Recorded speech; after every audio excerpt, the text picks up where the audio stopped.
Hello, everyone. This is John Williamson with K-12 Food Rescue, and we're here today to do another interview with a national student leader. And I'm going to let our student leader introduce herself. Hi, my name is Riya Chadha. I'm an upcoming senior at the University of Chicago Laboratory Schools in Illinois, and I'm super excited to be here. We're so glad to have you today, Riya. So tell me, earlier this year, it sounds like you really got interested in food waste. So tell me, walk us through how you got interested. Essentially, I just saw this thing called the Surplus Project just be implemented at like Rush University Hospital. And what that did is take some of the extra food that was being thrown away at the cafeteria. There was a lot of food that was wasted, and then just bring it over to a shelter. And I just saw that as a really helpful and amazing thing to do and a way to actually like impact the community around you. So that actually did get me interested in food waste. And I decided to take the same surplus project over to my high school cafeteria. And yeah, because I actually go to school in the south side of Chicago, it's inside the university campus. And I thought it would be this kind of thing would be a really helpful way to bridge the gap between just like my community and the community around me. So donating food just seemed like the most convenient and helpful thing to do.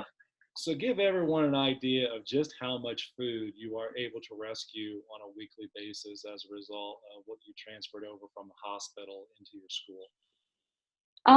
So as of now, I don't have kind of an exact like idea of how much food I wasted, but it's anywhere from I'd say 7 to 9 crates of food. And a crate is about 1 foot and it stores like 30 food items or something, probably more like 50 actually. So it could be like a little salad, like a sandwich or something like that, just 50 of those inside a crate. Sometimes we have cartons of milk or other snacks. Sometimes we have like pastries or something. So, yeah, just anything that can be sold at a cafeteria. So what was your first step that you did to get this started? I mean, you see this going at the hospital, but it's oftentimes not as easy as just going someplace saying, hey, let's do it here. Usually there's a step and process you have to go through. Who'd you talk to first? So at first I pitched it to my dean of students. So her name's Anna Campos, and she was very enthusiastic about it, and that enthusiasm definitely like carried over and helped me just go through with this project as a whole. But there were some difficulties just legally wise, and just whether or not like any diseases can be spread by donating cafeteria food. So something that was really helpful was like eventually I pitched it to a bunch of other administrators, the family life and food director, Miss Coyle, who eventually became the sponsor of my club.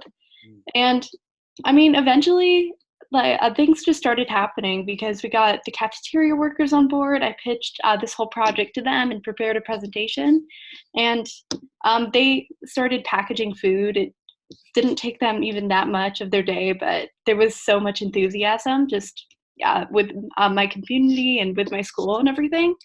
And I just carried it over and brought it to a reverend who works for the Door of Hope shelter. And now this is a process that goes on every week. And you said it's called the Surplus Project, right? Yeah. So I heard you use the word club. Does that mean you've gotten other students involved in this and it's not just you, or is it still largely centered around the work that you do?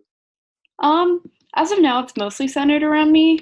And I mean, basically, my role is that sometimes I like help package up the food and help package it in the reverend's car and everything. But so I get like busy with school sometimes in my schedule since I do have to like rush from class to class.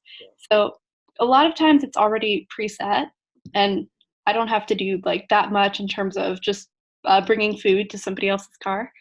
And but basically but what my club has focused on is awareness Mm. and just getting a sense of the issue at large. It's pretty discussion based. Sometimes we like would watch a video and then kind of discuss like how food insecurity, how people fall into food insecurity and everything, and why it's a problem. And then we have packed lunches couple of times and then just put it in with the rest of the food that was donated, just little sandwiches and fruits. So yeah, and we do some fundraisers.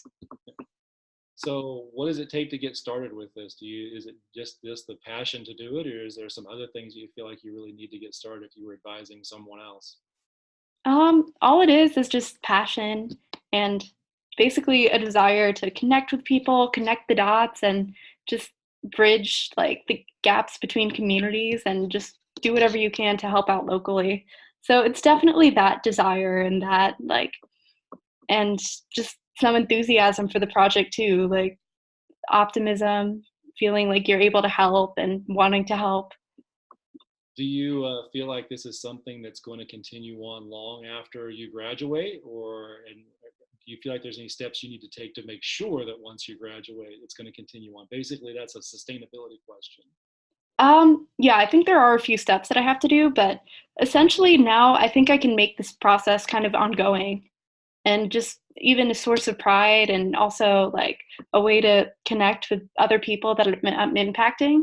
Hmm. And yeah, because I think I got the cafeteria workers in contact with just people who work at the shelter, and I kind of want to expand it from there, but I see it as pretty sustainable. Yeah, yeah, I heard you say so. Something you'd like to do in the future. Give me an idea of what do you have a grand plan in your mind? And in a perfect world, what would happen in the Chicago area based on people seeing what you're doing with the Surplus Project in Chicago? I guess what I want to do is after kind of having this project become implemented at my school cafeteria. My school is actually inside the University of Chicago campus. So it would be amazing to get the cafeterias at U Chicago on board because, especially at college cafeterias where there's a lot of students, there's going to be a lot more food that's wasted. Yeah, I remember talking earlier last week. The Food Recovery Network would be an excellent resource for you to connect Hmm. there. Did you get a chance to go to their website at all and see what Yeah, I they're like looked at a few stories Yeah, and yeah, yeah. So that I'm sure they'd be love to have a Chicago chapter there at some yeah, facility. I actually haven't gotten in contact too much with other people who are passionate about this, and it's really nice to be part of a larger network. Oh yeah, it's the food waste issue in schools is definitely just getting bigger and bigger and bigger thanks to people like you and content being put out there for people to view and how to learn how to get started. Because some people they see it, but they're just not sure exactly how to begin. So when they see somebody and they hear your story, I'm sure that they're going to be inspired in the future. And we are very excited to feature you on our National Student Leader page. And I Thank look you so much. No problem. I look forward to posting this video for everybody to watch, and hopefully you can check out our tracking tool and put some statistics in there for kind of what you Mhm. did this year. And I know that people will be inspired by you. So thanks so much, Riya, for all you've done. It's really nice to hear, and thank you so much for having me.